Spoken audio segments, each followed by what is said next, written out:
Dan untuk mengetahui informasi terkini terkait jebolnya tembok gudang Sudin Sumber Daya Air di Pasar Minggu, Jakarta Selatan, kita bergabung dengan jurnalis NTV Hasbiaullah dan kameramen Ihsan Riansyah dari lokasi kejadian. Selamat pagi Hasbi, bagaimana kondisi terkini dari jebolnya tembok Pasar Minggu khususnya di lingkungan sekitar masyarakat?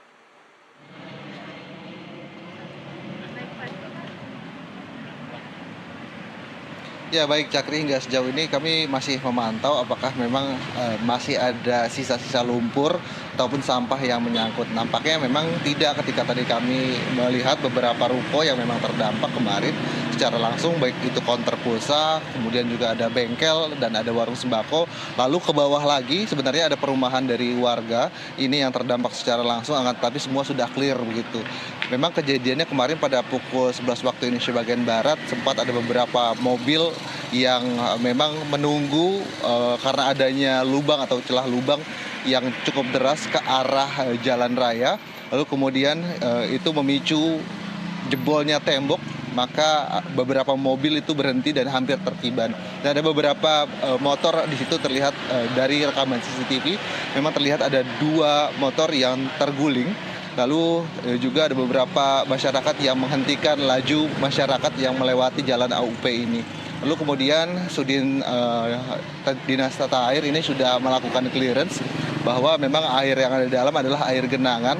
Lalu kemudian yang menyebabkan tembok jebol karena intensitas yang cukup tinggi dari hujan. Hingga sejauh ini kami menanyakan kepada masyarakat sekitar apakah memang ada korban luka-luka, dan sejauh ini mereka menyebutkan tidak ada korban luka-luka, namun ada beberapa kerugian dari masyarakat di sekitar Pasar Minggu, khususnya di Jalan AUP seperti tadi saya sebutkan, ada ruko, lalu kemudian ada bengkel dan juga ada warung sembako yang memang terdampak dan rugi sekitar puluhan juta rupiah.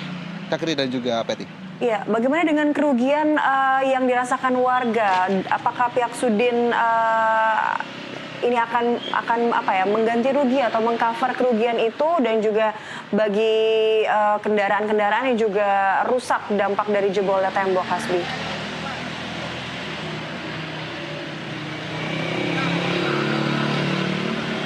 Ya, kami tadi mencoba untuk menanyakan secara langsung kepada korban-korban yang ada di sekitaran tembok Jalan AUP yang roboh kemarin.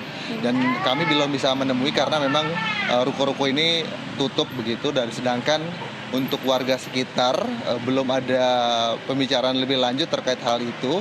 Mungkin memang mereka secara personal untuk membicarakan hal itu, akan tapi tanggung jawab dari suku dinas tata air sejauh ini adalah membersihkan secara langsung, dan terbukti pada pagi hari ini kami tidak melihat adanya lumpur maupun juga sampah-sampah, meskipun kemarin ada sampah-sampah yang terbawa oleh air menuju ke perumahan-perumahan warga. Dan sudah jelas bahwa tadi ketika kami melihat ke rumah-rumah warga bahwa tidak ada sampah yang menyangkut di rumah-rumah warga seperti yang kemarin baru saja terjadi.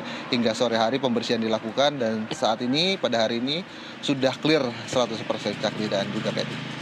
Iya, Hasbi, terakhir ini memang kerugian mungkin kebersihan dari dampak yang ditimbulkan dari jebolnya tembok sudah ditanggulangi, tapi kalau kita lihat di belakang Anda ini kan masih ditutup, nampaknya non permanen begitu ya.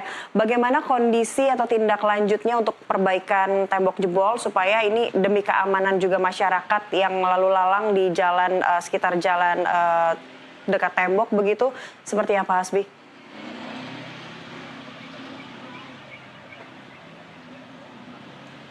Ya, baik, berarti kami mungkin akan memberikan gambaran sedikit bahwa, nah kira-kira beginilah, hanya dibatasi saja oleh pagar pembatas sementara, belum ada tembok permanen yang nantinya akan dibangun, maupun juga tumpukan batu begitu. Hanya terlihat bahwa di sini hanya dipagar oleh seng, dan lalu juga dituliskan bahwa tanah itu adalah tanah milik Pemprov DKI Jakarta, dan kemudian masyarakat di sekitaran juga sudah mulai beraktivitas kembali. Bahkan di sini sejumlah masyarakat yang berada di Gang Musolah, tepatnya di Jalan AU ini juga sudah mulai duduk-duduk seperti kemarin, seperti gambar di CCTV. Dan kalau dilihat di sisi kiri, ini baik dari arah Palapa, Jalan Palapa Pasar Minggu, menuju ke arah Tanjung Barat sudah bisa dilalui dengan baik, dan begitu juga dengan sebaliknya. Memang ada sedikit tersendat karena ada beberapa masyarakat yang masih penasaran kemarin karena videonya cukup viral begitu. Dah, kira-kira seperti itu gambaran sementara yang bisa saya laporkan. Tindak lanjut sudah dilakukan, kemudian pagar-pagar sementara juga sudah dibangun, akan tapi belum ada pagar permanen untuk penggantinya. Baik, kita harapkan pagar sementara ini cukup kokoh begitu ya, dan terjaga keamanannya dan masyarakat agar sedikitlah waspada untuk menjaga jarak saat melintasi jalan tersebut. Terima kasih Hasbi Allah dan juru kamera Ihsan Riansyah melaporkan langsung dari Pasar Minggu, Jakarta Selatan. Selamat bertugas kembali.